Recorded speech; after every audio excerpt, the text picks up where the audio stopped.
Call Allah, Yahweh, Ba'ashim, Yahweh Shai, Ba'ashim, Rakam, Yadash.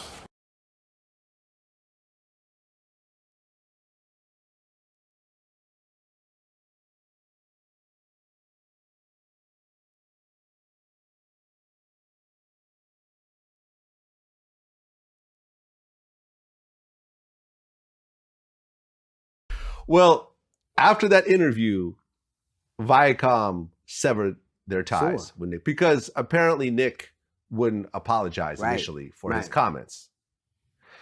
You know, saying that whites and Jews were, you know, their lack of melanin made them evil and subhuman, and you know, the whole conspiracy theories about Jews controlling the world, and the whole original Jew versus the what they call the fake Jew and everything else like that. And let me tell you, like, as someone who identifies as a Russian Jew, this whole concept of chosen people to me is just so repulsive on so many levels that, number one, it's all make-believe, right? Saying that God favors a certain group of people over another. This is all just fantasy fairy tales and so forth. There's no. But it is one that people have weaponized. Right. One that, exactly. That so what happens is the people who feel they are chosen have a certain level of, you know, antipathy towards everyone else. Right. You know, you see this very clearly in the Hasidic Jewish neighborhoods. They don't, and I used to live in one. I used to live in Borough Park in Brooklyn. Those people didn't give a shit about me. They knew I wasn't a Hasid. It didn't matter if I was Jewish. They wouldn't give a shit about me. They wouldn't talk to me. They wouldn't say hello. Nothing. Right. So it's very insulated. As if they had their own community, they have their own language, their own schools, their own hospitals, everything else like that. Like, remember the whole thing? No outsiders at all. No outsiders at all. At all. They're, you know, everything shuts down. I know, I watched the documentary. I saw that. Yeah, I mean, because remember there was a whole Crown Heights incident where a black kid got hit by a Hasidic Jewish guy. The Hasidic ambulance showed up, took the guy in the car, left the black kid to die. Sure. I don't think people realize that if I was that black kid, they would leave me to die also, because I'm not a Hasidic Jew. Right. So you have these groups. So then what happens then? You have a group that feels they're superior to everyone else. Sure. Then you have these other groups who look at these people and either feel like angered that they're not superior, or they say, well, really, we're the real Jews. Right. We're the real children of Israel. These are fake Jews, and we're really the superior ones. And now we need to somehow destroy this other lying group of people. And all it does is create hate and anger. But that's my whole thing. Whenever somebody believes that God is on their side, right, then they are required almost. Because if I am right, then everybody else is wrong. If I'm going to heaven, then you're going to hell. Yeah. And this notion, I was reading an article, we were talking about this, where white evangelicals in America tend to hold more racist views than secular people. I believe it. Because do you remember the San Francisco Giants player that wouldn't kneel, even though it was the Giants and the Dodgers, he wouldn't kneel because of his... He's a Christian. He's a Christian. Yeah. Isn't the Klan too? Yeah, I mean, they burn crosses, right? Too? Right. So, and the thing that I never understood is that so many white supremacists use the Bible, and it's not one white person in the Bible. Like, if Jesus came back and saw that white dude hanging from the cross, he would wonder who the fuck is the acrobat. Who's the stunt devil? Right.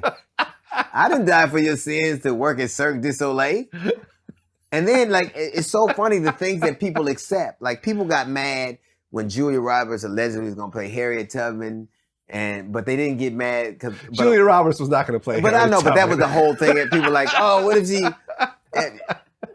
What if she? And I'm like, I don't know why. But Hollywood has such a history of this, like the Last Samurai. But the funny thing is, a white dude been playing Jesus for 500 years, like literally. Yeah. Jesus doesn't look anything like Brad Pitt from the Legends of the Fall. And as someone who's been to Israel multiple times, as well as the other parts of the Middle East like Egypt, Bahrain, Jordan, and so forth, there are no white people in that area at all. At all. It's too damn hot. Okay. And then you'll hear people like, I remember Megyn Kelly. She was on Fox. She goes, everybody knows that Santa was white and Jesus was white. And in full disclosure, Santa, a fictional character, right? Okay. But at one point, I was like, in full disclosure, Jesus did do some things that made me believe he was white, like when he turned over all them tables at that temple and didn't go to jail. I was like, but I knew he was black when he got convicted and executed for a crime he never committed. I was like, oh yeah, this is it. There you go. There you go. How do Senegalese really feel about slavery and what happened? Because there were a lot of very foul people involved in the slave trade. There was, of course, Europeans, Jews and whites were involved, but Africans were involved in it as well. They were selling off their enemies, the enemy tribes, and making their money and so forth. Like, how was slavery really looked at out there? Well, in Senegal, we've kind of overcome the thought of slavery. We don't even think about it. The only time we think about it, honestly, is when we're doing tours that go to Island. Outside of that, people have lived and moved and way beyond the slavery concept and idea and mind state.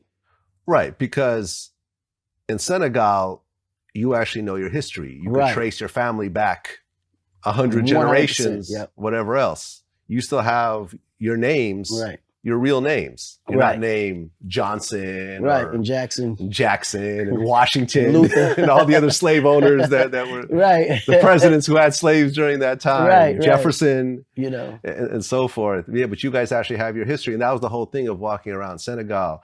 People just felt. This was the first time I felt Black people just felt comfortable, and with no type of disease. I mean, I think it's also the art of just letting the past go. And moving towards the future. And I think in the U.S., they have this stigma of just not letting go of the past and blaming the past on every mishap or, disappointment. And I think as long as you hold on to that past, it's just a lot of weight that you carry with you everywhere you go. And it's hard to move forward and move fast when you got to, weight on your back. You just got to let it go. There's also been no reparations. And there's been, Yeah, but unfortunately, man, it's not like America is going to take the initiative to do it. I mean, otherwise they would have did it already. Indians got reparations.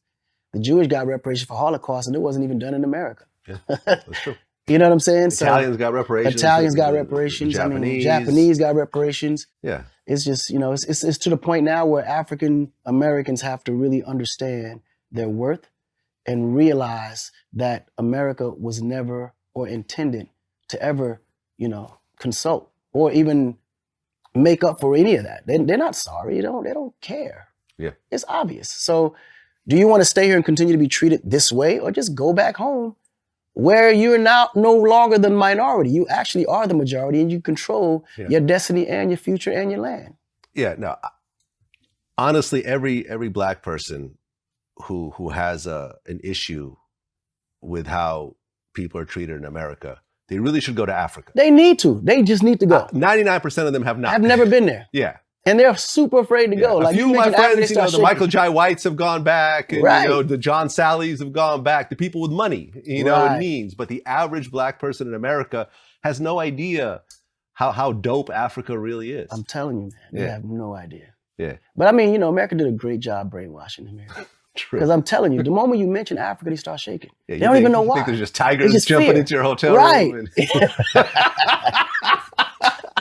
Zebra attacks and the whole nine. And the potential there is so ridiculous, man, if they all just went back. Nick Cannon. Boy. Ooh, boy. He did an interview with Professor Griff. Yeah. I'm looking at your face, man. And the fallout of that interview was immense. Big time. Nick ended up big time losing Wildin' Out. Yes, which he had built up from scratch. He doesn't own it? He doesn't own it? No, I think it was one of these partnerships that Viacom ultimately controlled. Damn. Even though Nick, I remember in one of our interviews, he told me how when he first came up with the idea, no one was really interested. He spent like $50,000 creating his own pilot for that show. And then he should have some partnership in that shit, though. Well, you would think that, but ultimately, what the deal that he signed is what he signed. And he wouldn't be complaining about losing Wild 'N Out if he still owned Wild 'N Out, right? True. Very So, true. Shit, that sucks. Viacom severed their relationship with Nick. He did keep his show, The Masked Singer, which he's a producer on. The Masked Singer. That. And then he did an interview with the rabbi. Abraham, what's his name? Abraham something. Well, I don't remember his name, but he's the head of the Anti-Defamation League. Okay. Right. Anti-defamation. And then Jay Electronica has now chimed in and called the rabbi a devil and a liar and said that Nick is wrong because black people are the true. Wait. Okay. Oh, wait. Jay Electronica said Nick was wrong, or that guy Abraham was wrong. He said the rabbi was wrong. Okay. And he's a devil and a liar and a coward, and Nick needs to stop listening to him and so forth. And because blacks, American blacks, are the true children of Israel. The story goes on, and Nick, not only pissed off Jewish people, but pissed off black people by apologizing. He's donating to the Holocaust Museum, and that's causing a problem also, and so forth. Let me just say this: I went on the Breakfast Club, and recently, right? Recently. Yeah. And I'm not really gonna tell my opinions on how I feel what Nick said, because me and Nick have a relationship that goes back some years now, both on and off camera, and him and I have not had a chance to speak. We played phone tag on the day it happened, and I have not heard from him since. Well, you will. You should. You will. We'll eventually talk. We actually know each other. We're fucking. How about this? We're grown men. You guys. We're grown men. We're grown. We're not in high school. This is not fucking. Let me hold the grudge. Fuck that. You all should talk at some point. We should talk, and so I'm not really going to give my opinions about what he said and so forth. Right. But I will say this: this whole concept of a chosen people is really some bozo shit for everyone involved, right? For the Jews, for the black people who believe they really are the chosen people. For whoever else believes that they're a chosen person or believes even the concept of chosen people, it's really some bozo shit. Okay? You think it's arrogant? You think it's arrogant? Number one, you're trying to say that God is favoring a group of people over others because of a bloodline of some sort. And if you really talk to any really religious person, they will all say that we are all God's children. Right? Do you really talk to a lot of religious people? I kind of stay away from the motherfuckers. I don't care who they are. Because here's the thing, I grew up Episcopalian, Chicago. My parents are God-fearing. But my thing about, this is where, okay, I'm going to make sure I do this right. Shit. Because this is a sensitive issue, boy. And there's black people, and they're watching this. They're like, oh, what the fuck is this motherfucker gonna say? Here's the problem. With the Bible, whatever scriptures, there has been a lot of tampering with this shit. A lot of tampering. Now, we're talking about shit that happened thousands of years ago, which we don't fucking know. Nobody was there. I mean, presently. Everybody is talking about shit. You weren't there. There's no footage. We don't have footage on anything. All we can believe in is stuff we see on the walls and this and digging up shit. A lot of these architecture groups, I think a lot of them do a lot of fuck shit where they changing shit. I think sometimes some motherfucker might dig up some shit and go, oh shit, it's black. Yo, don't tell anybody. Change that shit. I really believe they do that shit. They be going into Egypt trying to change the color of the walls, not making them white. Because I'm saying, biblically, the fuck you say? Biblically, can we talk geographically and scientifically? Fuck all the spiritual shit. Right. And I know where you're going with this. You know where I'm going with this? I'm saying the original Jews and Jesus and everyone else were all people of color. Point blank. It can't be. Yo, you say this.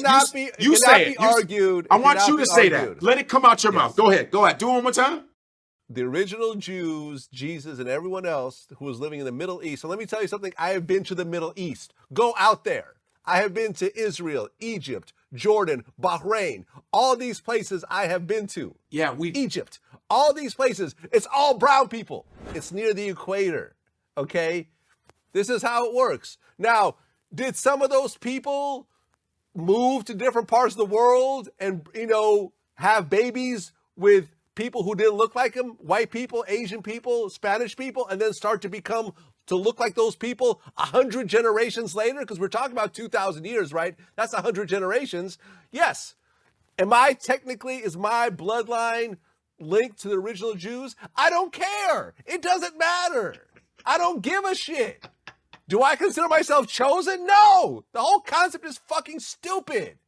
Not only is it stupid for Jews to think that way, but it also creates animosity for people who feel they're not chosen, because then there's animosity towards the people who think they're chosen. Then you get the arrogance of the people who think they're chosen. Yeah. And all it does is a big divisive clusterfuck that pisses everyone off and ain't based on nothing. It's all fucking mythology and fairy tales and everything else like that. Because let me tell you something. As much as someone believes in Jesus today, there was someone who believed in Thor just as strongly. Someone believed in Zeus way stronger than the most ardent and the Hindu Muslim gods with the 8 arms. Everybody, right? Yes, right, yes. right. No, you see, you're right. You're right. Listen, I think a lot of this stems from, like, when you see, those Hebrew Israelites in New York, the dudes that be standing like this. Read. It says that in this one that the black man, stop right there. You see, the white man is the devil, and they have the little superhero shit on.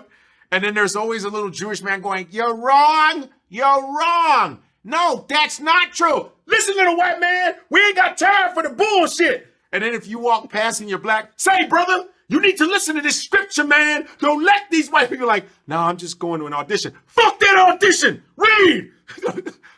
It says right here that the black man needs to stop being, we are the chosen people. We are the 12 tribes of Judah. Now listen, this is coming from, I think this is coming from being lied to for so long, right? Being lied to, making all the images white, even though you just said they're melanated people. These people were melanated. In the Bible, when I was reading it, I went to Catholic school for 12 years. Everybody was white, man. The King James version of this, they don't talk about the black royalty, the black kings and queens that were in Europe. They don't bring that up. They don't bring back how a lot of these people were black. They don't bring up none of that shit. Everybody was white. When I watched the 10 Commandments, right? Charlton Heston's a white dude that goes up into the mountains and shit. And he said he talked to God. Cleopatra's white. Everybody's white. That's where that's coming from. It's that the images that they changed. Why is it that they did a movie recently on Egypt and everybody was white? Gerard Butler, and I know Gerard. Gerard's from Scotland. And why is he in an Egyptian movie? I'm not saying that Europeans couldn't be in Egypt, but why are the main characters all white? Why is the Great Wall with Matt Damon, Genghis Khan? Why is he not Mongolian? Why is he white? What is this with this fucking this addiction or this thing about making all these people that aren't white? Why are you telling stories with white people in them that are not white? What the fuck is that? And that is where I think this comes from. The Hebrew Israelites. It's the lies, and then, and the way they come at it, you're so pissed off that you go, "That's right, the white devils." We're not saying that there's every white person walking around just trying to fuck everything up. We're talking about these historians that have literally, purposely changed the history, left us out of it, and all we're stuck to is slavery